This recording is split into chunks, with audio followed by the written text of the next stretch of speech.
Hello. I come to you now with a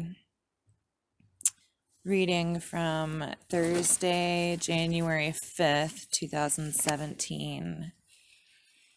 There are a few concepts, that I wanted to take note of that I've come across a few times in my Buddhist studies. They are both ego tricks, ways of securing. The first one is handles. We place handles on things, people, as a way to grab a hold, cling, and secure. They are concepts, names, labels, preconceptions, maybe even expectations. And the second one is territory. We like to stake our claim, secure an area around ourselves to make ourselves feel more powerful or strong. We lure people into our territory in order to secure them to us, in order to possess them.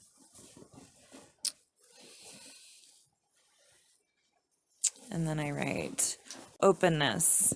Openness is the key. Fearless openness.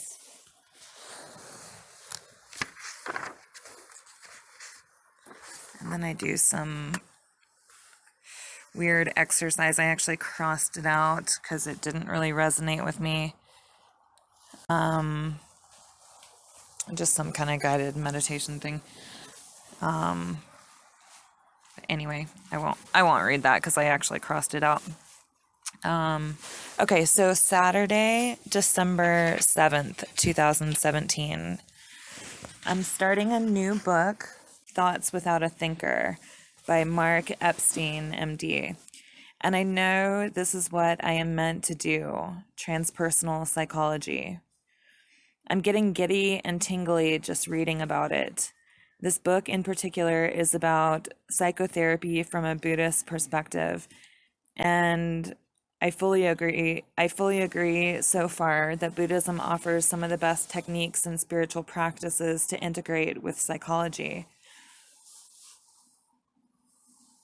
I am fully convinced now that, as Teilhard de Chardin claimed, we are not human beings having a spiritual experience. We are spiritual beings having a human experience.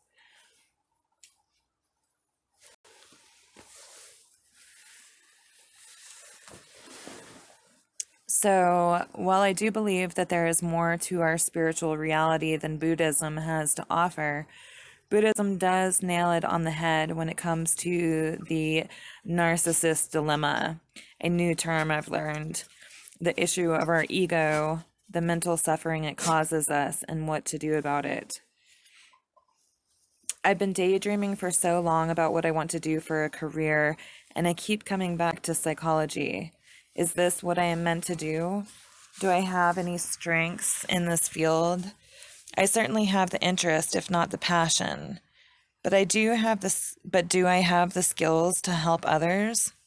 My horoscope and Myers-Briggs personality types say that I do.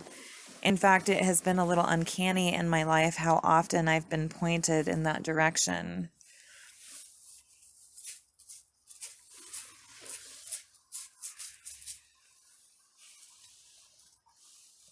So, what has been stopping me? My heart is actually starting to race a little with fear, I think. Weird. I was thinking about how Alan told me that I could never handle being a counselor because I was crazy and couldn't even handle my own life. This came at a time when I was voicing some interest in going back to school. There was fear before Alan came along, but I'm having a visceral reaction right now, and I think I should explore this for a minute. Breathe. Okay. I was starting to get excited about the possibility of going back to school to start a career as a counselor. Alan told me I wouldn't be able to handle it. I wouldn't be good enough. I wouldn't be good enough. I at first got angry with him for bursting my excitement, but then I started to believe him. He was confirming a fear I already had.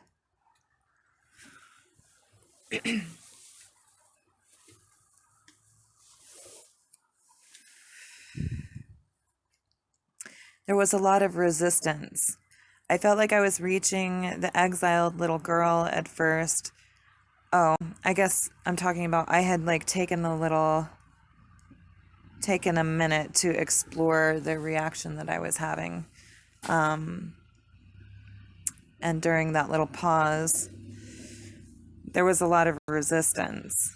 I felt like I was reaching the exiled little girl at first, the one that feels not good enough. She made it clear to me that she felt that way because she couldn't get Dad to love her, no matter what she did, no matter how hard she tried. I was trying to let her know that that wasn't true, that it was Dad's fault that he couldn't show love. She started getting very emotional, and I tried to comfort her to let her know that it was okay to have big feelings about this, but then I felt blocked. I think it was the guard. The little girl got triggered, and so the guard stepped in to block me from pushing her and overwhelming my system. I spoke with the guard, showed it some of the work that I have been doing, how I've been growing, how strong I am now.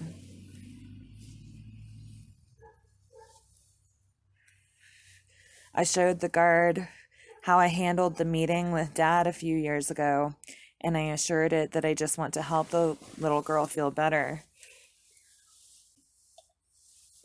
I asked it to please let me speak with her, to step aside so that I could be with the little girl, but that it could stay close by and keep an eye on us if that would make it feel more comfortable. I felt like it let me in, and I think I made Betty. It's the husky dog.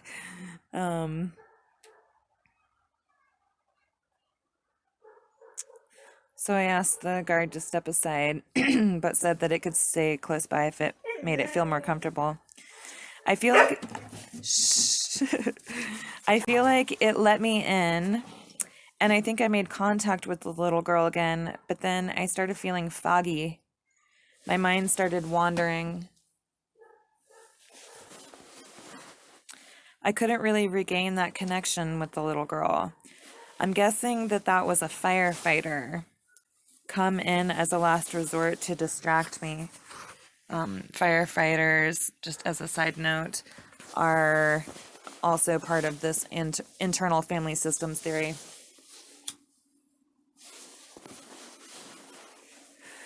So in this theory, there's the exiles, and then layered on top of those are the managers.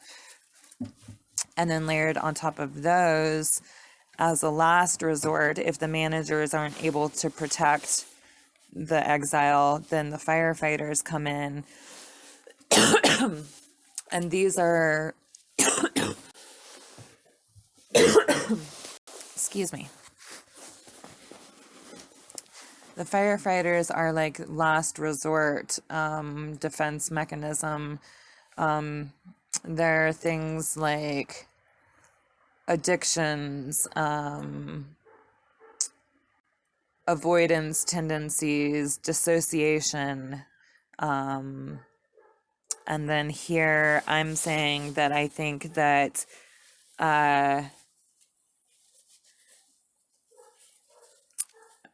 when I made contact with the little girl and then started to feel foggy, my mind started wandering. I couldn't regain the connection with the little girl. I'm guessing that was a firefighter come in as a last resort to distract me. It kind of felt just like a mental block, like it was just like a smoke screen, just blocking me entirely. Where before the guard had kind of been keeping me at bay, but then when it stepped aside, I felt like this kind of like mental smoke screen came in as a firefighter, as a last resort to distract me. I let the little girl know that I wasn't giving up, that I would come back, but I felt like it might be a good time to stop. I thought I might be pushing too hard, too fast. I felt a slight lightness and ease, as though some, but definitely not all, of a weight had been lifted. Maybe that connection that I had made with the little girl exile and the guard had helped them form a little bit of trust in me. I assured them that I would be back. I will not leave the little girl stranded in her misery. I will be there for her.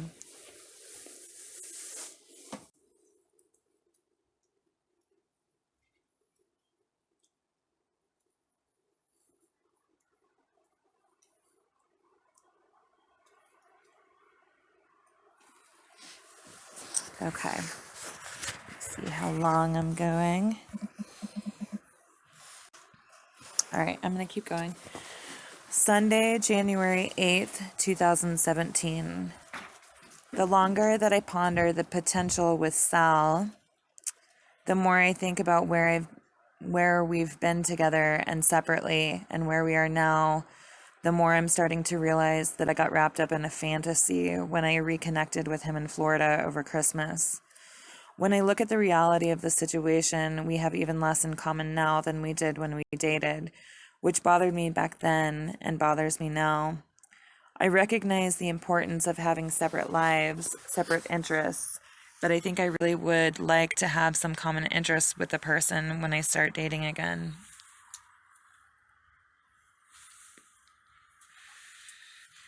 I also put Sal up on a pedestal, well, because he really is a very great person, but also maybe out of comparison to Alan. And also maybe because I was striving for something. A big part of me wanted something to rekindle between us, but I think I pushed it and played into things. But then I had a wake-up call New Year's Eve night. I'm actually very relieved that we weren't able to follow through with making love. I took it then, and I still take it now, as a sign that we should not have been doing that. I told Sal at the time that I thought it was the universe giving us a sign. He said that it was just because he was drunk. It was New Year's Eve. Even still, I take that as something that I want to take a pause with. The fact of the matter is, I still feel the same way about him now that I did when I left him 4 years ago. Kind of underwhelmed, unimpressed, dissatisfied. I still feel this desire for him to change, and that's not right. I got wrapped up in the idea of how nice it is to be cared for by him, and also how nice it feels to care for him. But again, I got wrapped up in ideas. I need to take a step back, get myself grounded again, and continue on with my life. I need to stop dwelling and planning and let life unfold as it will without trying to add my control to it. It will happen as it needs to without my striving. I foresee that it is going to be very difficult for me to enter a relationship again. How to enter a relationship in a spiritually evolved way is going to be a great challenge.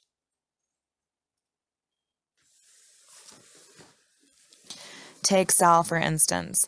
I know that he is a really wonderful person, but how do I know the difference between simple incompatibility and things that I just need to let go of? I don't think I'm explaining this coherently. If something bothers me about the other person, how am I to know whether it is just something that I need to accept and let go of, stop clinging, striving, controlling, or if it is just simply incompatibility? How do I know if it is just my expectations getting in the way, or if it is something that I should actually heed? Should I just trust my feelings, my intuition? I put that in quotes because sometimes I confuse my clingy emotions for gut feelings. But then sometimes it is intuition and I ignore it and accuse myself of being cynical. And maybe, just maybe, what all of this means is that I am not ready. All of this sure sounds a lot like neuroticism to me. The wondering, the worrying, the second guessing. This is exactly what I'm trying to move away from. And that's not to say that I won't allow myself to start dating again until I am, quote unquote, cured. of this kind of neuroticism because I know that this is a lifelong process. But this with Sal doesn't feel quite right. And I think I should hold off and continue doing my thing until it does. And then I'll reassess. I certainly don't need to be forcing something. Anyway, moving on. Things to do, life to live.